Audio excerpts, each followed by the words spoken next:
Hey, Peace Nation, this is Karen Denise, and you may not know this, but this is the fourth take. This is how hard this is for me. Any other video you've ever watched me do, I just did it. This is not that video. This video is not scripted, but I had to redo the video because I literally was falling apart in the other ones. So, through Christ, who strengthens me, I can do all things. And I'm going to do this because this video is so important. People say, why are y'all making channels about IAGFarms? Why are you trying to break up this family? I don't want to break up this family. I want this family to soar and succeed. I want this family to have such an awesome relationship with God and each other. When you grow up as a child being mishandled, I'm going to use that word instead of the A word, being mishandled and used. You grow up to be an adult. That can either go two ways. You can mishandle and abuse, or you could be so empathetic and sympathetic to other people's situations that it'd be about to bust your heart open. These children need to be children. My childhood was robbed from me, purposely. I had a mother who thought that at 8 years old, I should grow up to be a woman already. So I had to cook, I had to clean, I had to do the laundry. While my brothers who are older than me, one year and one 3 years, had to do nothing much. But that's a whole nother story because one of my brothers was not in the house. The oldest one didn't even know he existed. Yeah, I didn't even know I had a brother. Till I was 10, I didn't know I had an older brother. So anyway, back to the mistreatment. My mother moved a man into the house to babysit because she wanted to run the streets. She wanted to do what she wanted to do. She didn't want to be a mother. And instead of letting us stay with the family who had already had us and was treating us well, she needed us for money.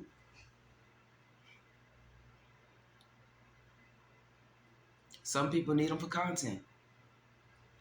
I'm going to leave it right there. She had to prove to the state that she had the children, that she had the state thinking she had for years, that they provided housing for, food for, and money for, and my mother didn't take care of us at all. Did not know she was my mother until I was 6.5 years old. Understand this. She would come and visit the family in South Carolina. I didn't know she was my mother to the day she came to the school to say, I'm taking you to New York. Well, actually, she didn't say that to me. The teacher said, Karen, you're going to go with your mom. Your mom said you're going to live in New York. And when she walked in, I wouldn't go with her. I said, that's not my mother.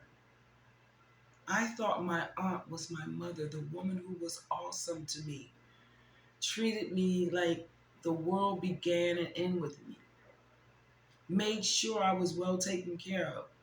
But I had to go because my aunt hadn't done the thing that she should have done that my uncle wanted her to do. Now, my aunt is my mother's sister. My uncle wanted her to adopt us, but she said, I'm not going to adopt them because she may want her children one day, and I want her to have that opportunity. I love you too, and I know you did that out of love,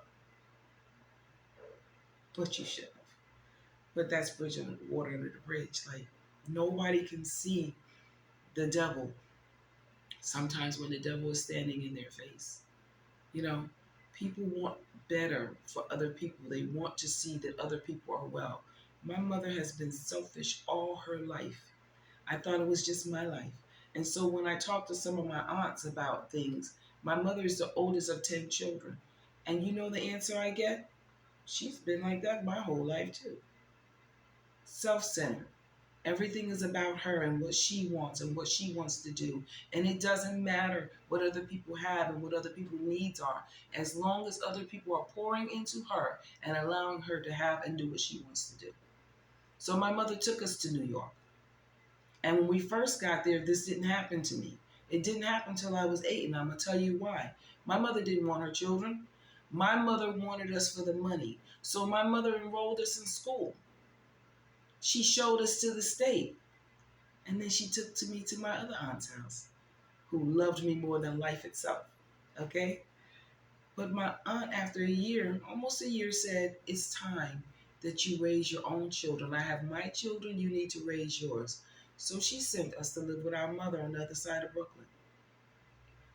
And here comes the problem.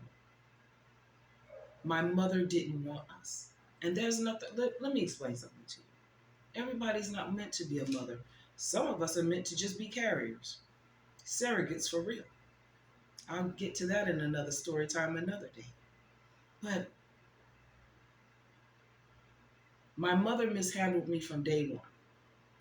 She had a man in her life who I thought was my father once, she came and got us because she had been with him for years. And I know that because when she would come to South Carolina, that's who she'd go spend time with, his family. She used to take my brother with her. So I thought that, she was an aunt and Gary was her little favorite nephew. And so, how children think like, oh, auntie loves Gary and Gary's going to spend time with her. No.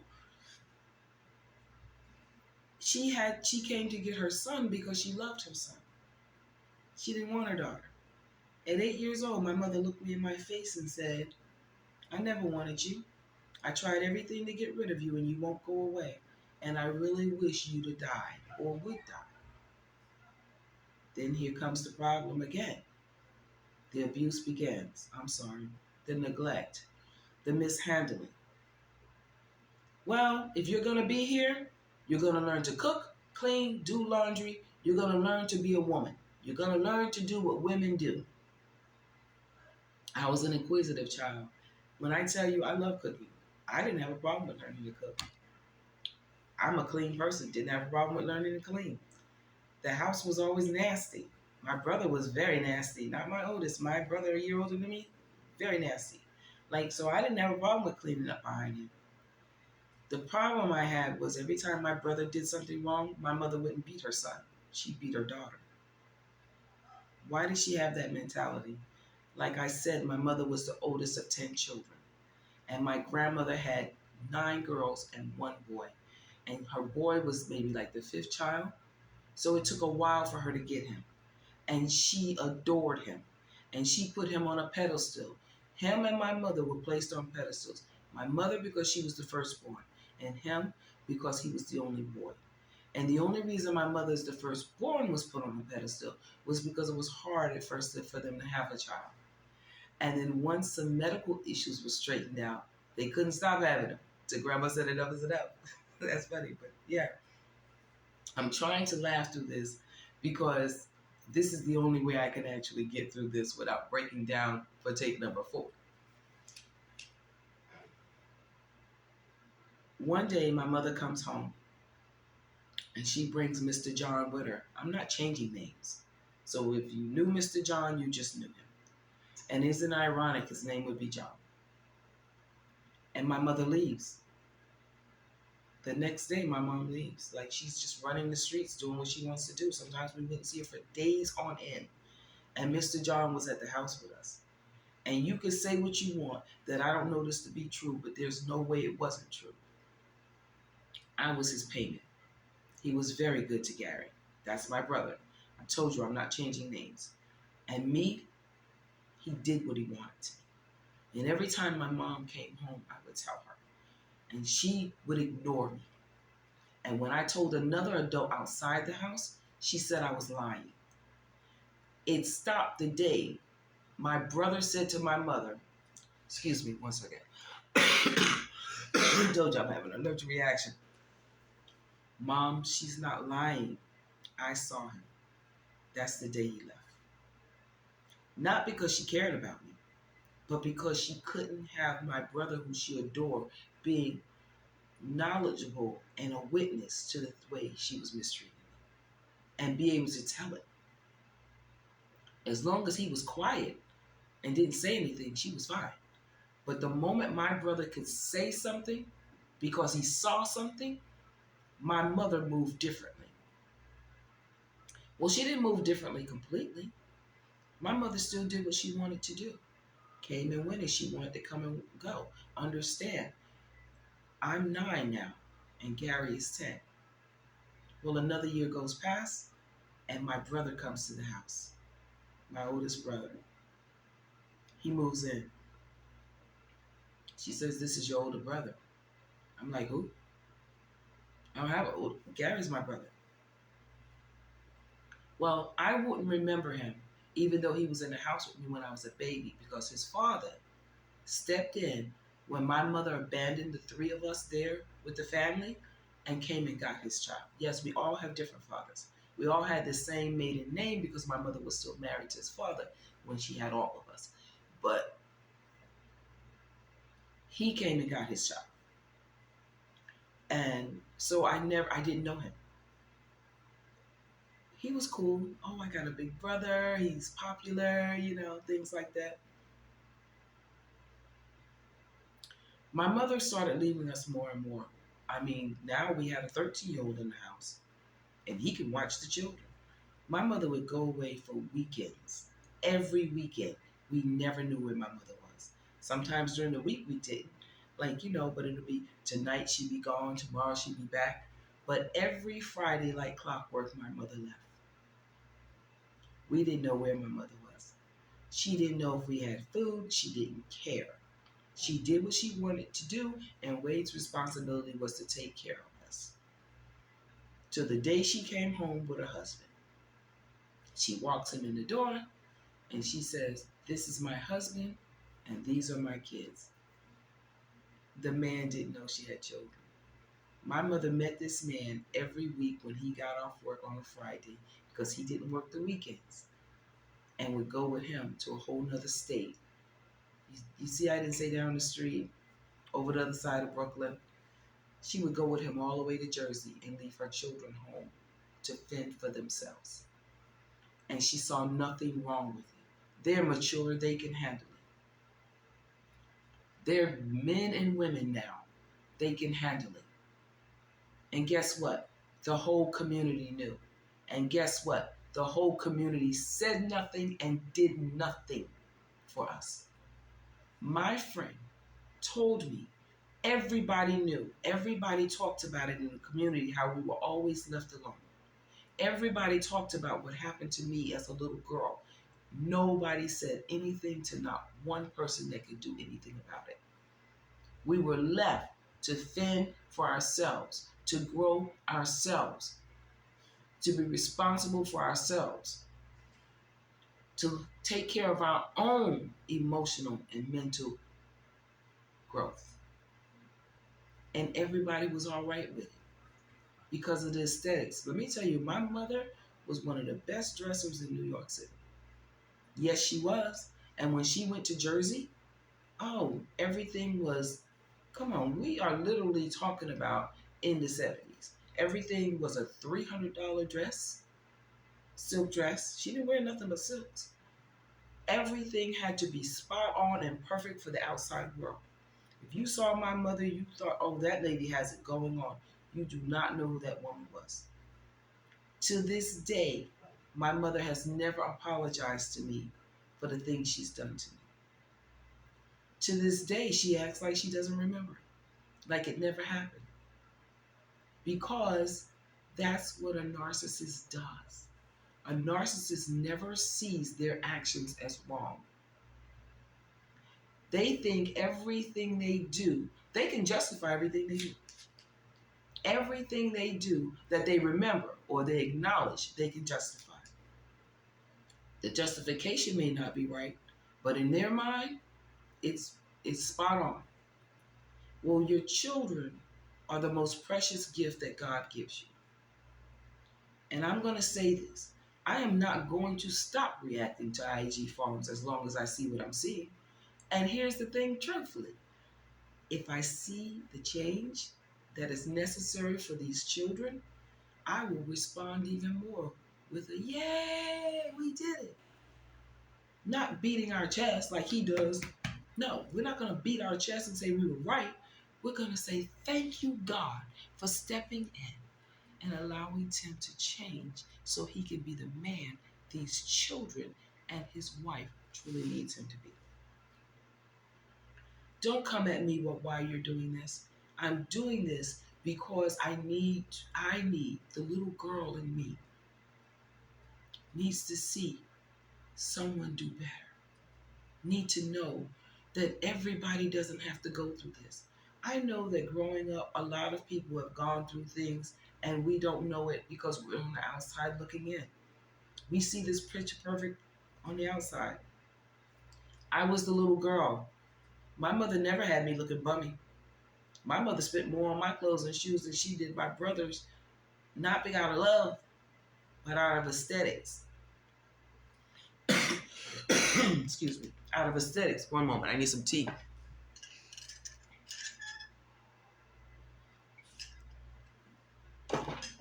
She didn't know the world knew the truth. So she had to keep the persona. So the little girl was always dressed nice. My hair was always combed. Yeah, I always looked nice. But what was happening in the house? I was being tortured. I got beatings from my brothers. My mother was not going to beat her sons because her mother didn't beat her son. Her mother's attitude was to my grandfather, if you want to beat somebody, beat one of them gals, but don't touch my son. And my mother thought that was okay when she grew up. She thought it was wrong when she was young. But she really thought, oh, well, this must be right because this is what my mom did.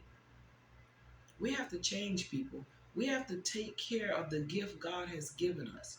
We have to raise them. We have to allow them to be the people that they're supposed to be in God. We have to be tender with them. And I'm not saying to the point where we raise punks, as Tim say. Of course these boys should be doing chores. I want them to learn to do some things, but they need to be age-appropriate things. And he also needs to be out there with them while they're doing it, showing them. Let me tell you something. This is the truth about a child. A child will never do what you say. A child does what you show them. So that's why, even though he says, oh, well, in Bible times, a man learned the trade of his father. But guess what the father was doing? He was doing the trade. You can't put them on a farm and then show them a couple of times how to do some pigs and they're little children and not be doing pigs with them and not be doing sheep with them and not be doing chickens with them. Boys want to do what their daddy is doing.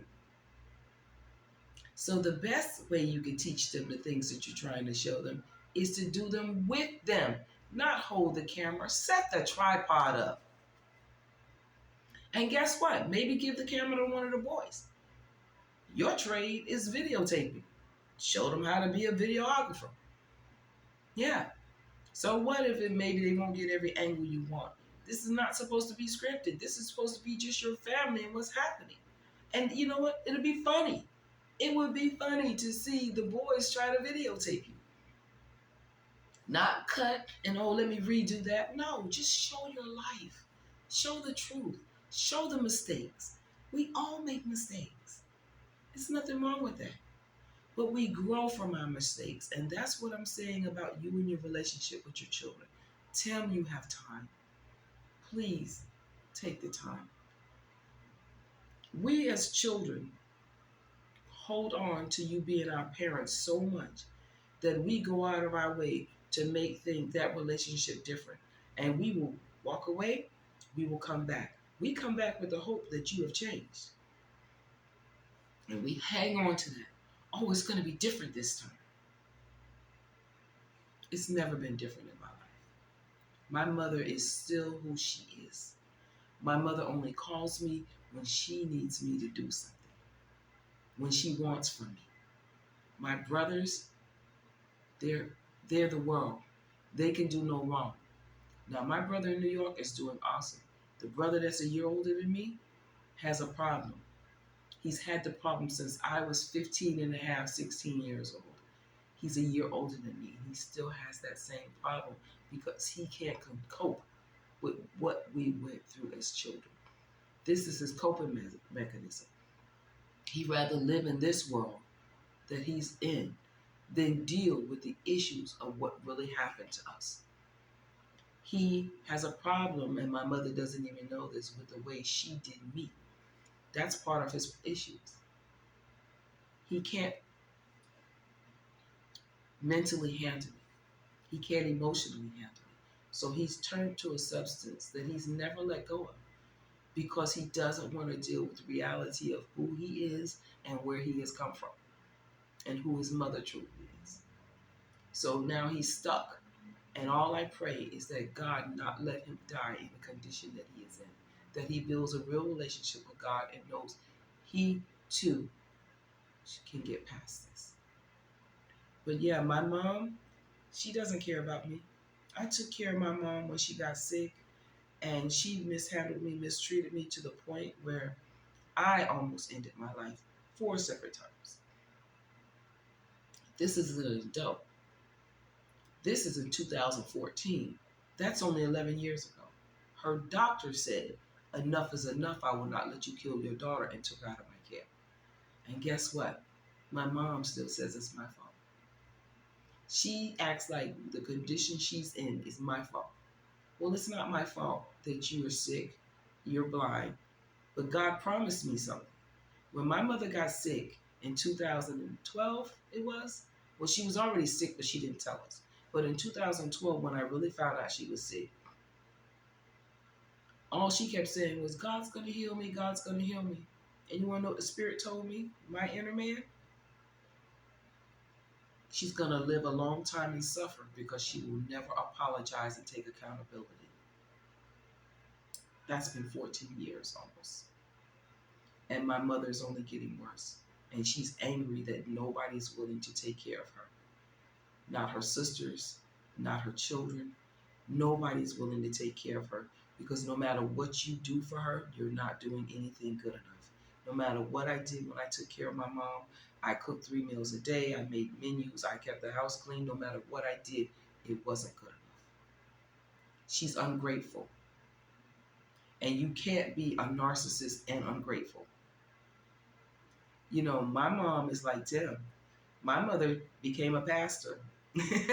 That's so funny. Like, yeah, I want to be a pastor. Guess why she stopped being a pastor? Well, she still will tell you she's Pastor Celestine Allen, even though she's never pastored a church. She got into it for money. And when the money stopped coming in, she stopped trying to pretend to save souls. And you heard me, pretend, because that's what it was. She was pretending. Anyway, people, I think I'm just rambling on at this point now. The whole reason I'm doing these videos is because I don't want these children to suffer the way I suffered and the way millions of children have suffered, with people sitting by in silence and saying nothing. We have to say something. It is important that we say something. Tim can't know he's wrong unless he's being told. When you're a narcissist, you don't see anything as wrong.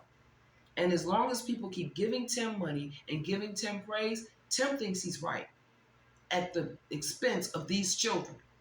I'm not even going to say at the expense of his mother and his wife, because a video on Miss Lily and what's going on with her would be a whole nother situation. But the wife only wants a husband. Well, that's all she wanted before. I'm starting to see some things and I'm starting to hear some things, and I don't think y'all are noticing. Tim is writing the scripts for Megan because things are changing in Megan. Tim doesn't want Megan to open her Bible every day, not to really have a relationship with God, because if she has a real relationship with God, she's going to really see who she's living with. He doesn't want that. So he don't want her to pick up the Bible. I'll give you the Bible. I'll give you the word. I'm your pastor. Just listen to me. I'll read it and I'll let God talk to me, and then I'll talk to you. That's a narcissist. Yeah, that's a narcissist. They don't see what they're doing. They don't empathize. We're looking for empathy and sympathy from a man that may not have it in him to give. Like I told you before, Tim is that little boy crying out, screeching, wants things his way. That's narcissism. Because even when nothing is wrong, everything is wrong if they're not getting their way. Everybody's bullying them. Everybody's talking about them. Nobody's appreciating them and the things that they're doing. Nobody's giving them accolades. My mother loves accolades. Oh my God, she will put on a show for an accolade. Understand this, the show won't last long. Because that's one thing about a narcissist. They can't stop being that way just because you're giving them praise. The only thing it really does is make them do it more. Stop praising this. Please stop praising this. If you are a long-time subscriber of IAGFarms, if you are a person who is really, really benefiting, as you say, from this channel, if you really like this family, say something. I didn't say you had to make a channel.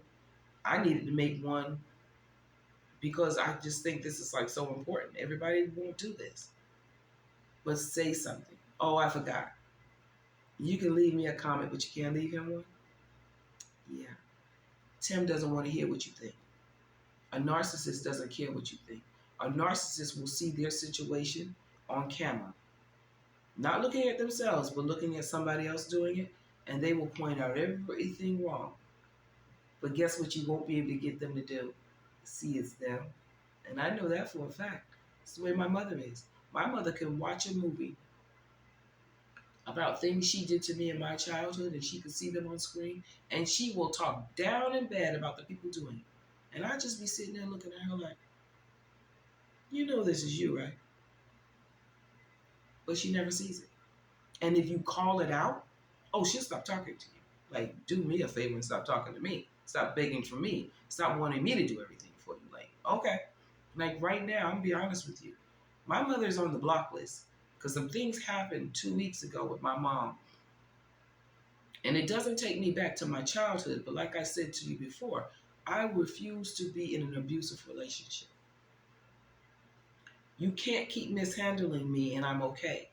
I never did it with a man, and I'm not going to do it with my mother. The vessel God brought me here through. Because that's what she is, the vessel God brought me through. My mother has passed. Both of them. The women who really took care of me and mothered me, they have gone to glory. And I know they went to glory because they did love God and they were very good people. I'm not saying they didn't have their faults, but they were good people. But my mother thinks that even though she didn't take care of us, here's the narcissism. We're supposed to take care of her. It don't matter what she did to us. We should be over it. Get over it. And just do what I need you to do. It's not going to happen. And Tim, I don't want this to happen for you with your voice. So please, do right. People continue to say something when you see something. And maybe we'll see a change. I love all of you. I'm going to get to a video on talking about an actual video they've done, but just not today. And Peace Nation, we're growing. We're getting there. And we're on the move. I'm going to be maybe showing you a little bit of my move. But yeah, thank you for spending this time with me. And I'm so glad. Thank you, God. I was able to get through this video completely. Love y'all. Have a peaceful day.